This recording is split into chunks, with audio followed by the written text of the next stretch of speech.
Le titre de ce livre, Le cœur de l'homme, l'auteur de ce livre, c'est Gospel Nation Publisher. Nous sommes toujours au tableau numéro 7. Tableau numéro 7. Le titre de ce tableau, le titre du tableau numéro 7, le cœur endurci qui retourne en arrière. Le cœur endurci qui retourne en arrière. Tableau numéro 7, partie 3. Ces passages bibliques révèlent clairement l'état du cœur d'un rétrograde ou de celui d'un pécheur qui ne se repent pas. Le péché, avec tout son pouvoir de tromperie, y est revenu s'installer afin de régner sur ce cœur. Même le visage de cet homme est, jusqu'à un certain point, le reflet de l'état de son cœur. L'Esprit Saint, cette douce colombe, est obligé de quitter ce cœur puisque le péché et le Saint-Esprit ne peuvent cohabiter. Le cœur ne peut être à la fois le temple de Dieu et la caverne du diable. L'ange représentant la parole de Dieu s'en va aussi tristement. Regardant encore en arrière dans l'espoir que cette personne se repentira comme le fils prodigue. Luc chapitre 15, versets 16 à 18. Il aurait bien voulu se rassasier des caroubes que mangeaient les pourceaux, mais personne ne lui en donnait. Étant rentré en lui-même, il dit, « Je me lèverai, j'irai vers mon père et je lui dirai, « Mon père, j'ai péché contre le ciel et contre toi. Je ne suis plus digne d'être appelé ton fils.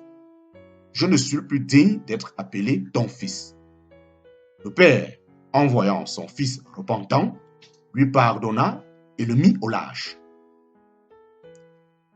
Mais dans notre image, il n'y a pas de vrai repentir.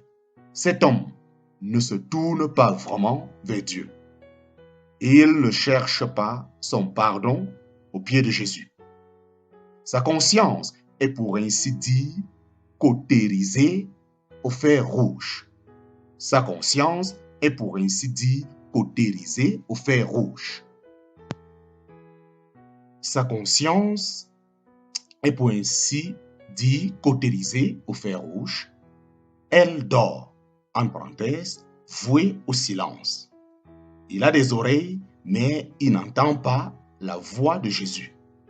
Il a des yeux, mais il ne peut pas voir l'eau fosse. Il ne peut pas voir la fosse sans fond de l'enfer s'ouvrant tout grand sous ses pieds. Il n'a même plus honte de persister dans le péché. Satan règne sur son cœur. Il y est assis en roi sur son trône. Il se peut que cet homme ait encore un air de respectabilité. Je te conseille d'acheter de moi de l'or éprouvé par le feu, afin que tu deviennes riche, et des vêtements blancs, afin que tu sois vêtu et que la honte de ta nudité ne paraisse point, et d'oindre tes yeux de collyre afin que tu vois. Je reprends et châtie tous ceux que j'aime. Aie du zèle et te repens. Voici, je me tiens à la porte et je frappe. Si quelqu'un entend ma voix et m'ouvre la porte, j'entrerai chez lui, je souperai avec lui et lui avec moi. Apocalypse chapitre 3, versets 18 à 20. Apocalypse chapitre 3, versets 18 à 20. Je te conseille d'acheter de moi de l'or éprouvé par le feu, afin que tu deviennes riche, et des vêtements blancs, afin que tu sois vêtu, et que la honte de ta nudité ne paraisse point, et d'oindre tes yeux de collyre, afin que tu vois. Je reprends et je châtie tous ceux que j'aime. Aie du zèle et te repens. Voici, je me tiens à la porte et je frappe.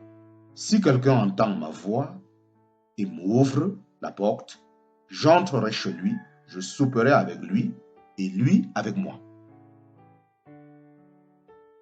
Il y est assis en roi sur son trône. Satan règne sur son cœur il y est assis en roi sur son trône. Il se peut que cet homme ait encore un air de responsabilité, une apparence d'être religieux, tel un sépulcre blanchi, mais qui, au-dedans, est plein d'ossements de mort et de toute espèce d'impureté. Matthieu chapitre 23, verset 27. Il se peut que cet homme ait encore un air de respectabilité, une apparence d'être religieux, tel un sépulcre blanchi, mais qui, au-dedans, est plein d'ossements de mort et de toute espèce d'impureté. Matthieu chapitre 23, verset 25 à 27. Verset 25 à 28. Matthieu chapitre 23, 25 à 28. Malheur à vous, scribes et pharisiens hypocrites, car vous nettoyez le dehors de la coupe et du plat, mais le dedans est plein de rapine et d'intempérance. Pharisiens aveugles, nettoie premièrement le dedans de la coupe et du plat, afin que le dehors aussi soit net.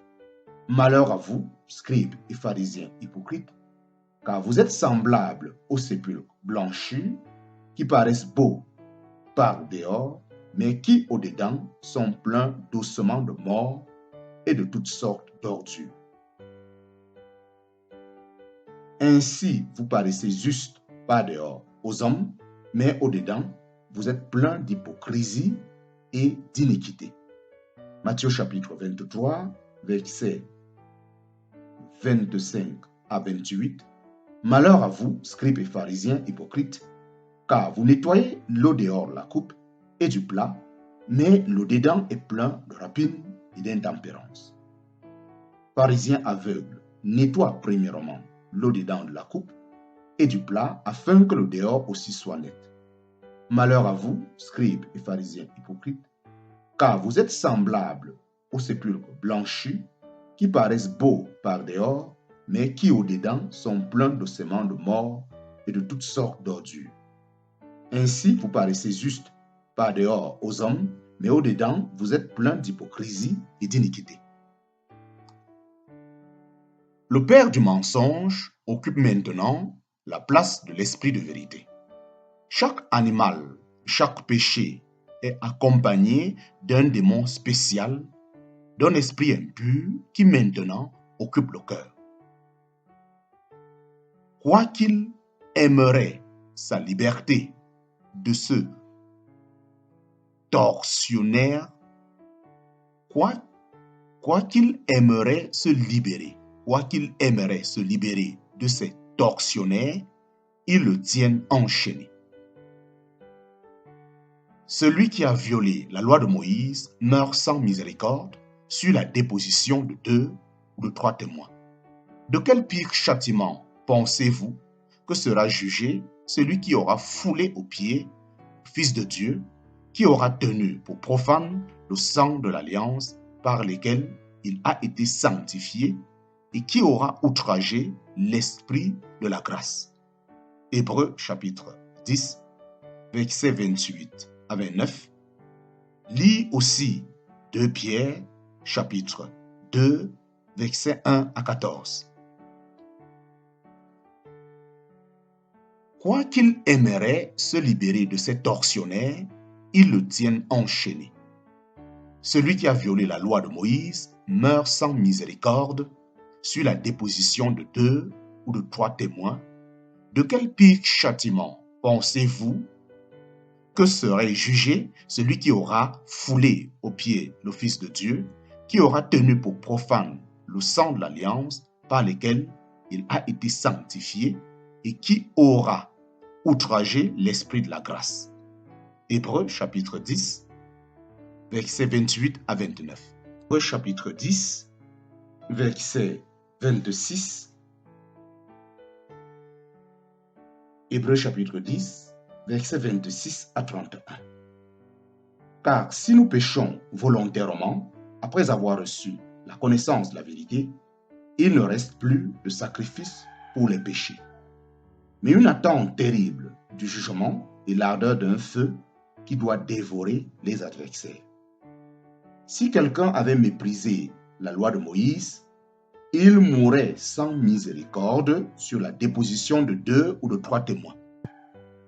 De combien pire tourment pensez-vous, en parenthèse, donc, que sera jugé digne celui qui aura foulé aux pieds, Fils de Dieu, et qui aura tenu pour une chose profane le sang de l'alliance par lequel il avait été sanctifié et qui aura outragé l'Esprit de grâce. Car nous connaissons celui qui a dit, « C'est à moi que la vengeance appartient, et je le rendrai, dit le Seigneur, et encore, le Seigneur jugera son peuple. » C'est une chose terrible que de tomber entre les mains du Dieu vivant.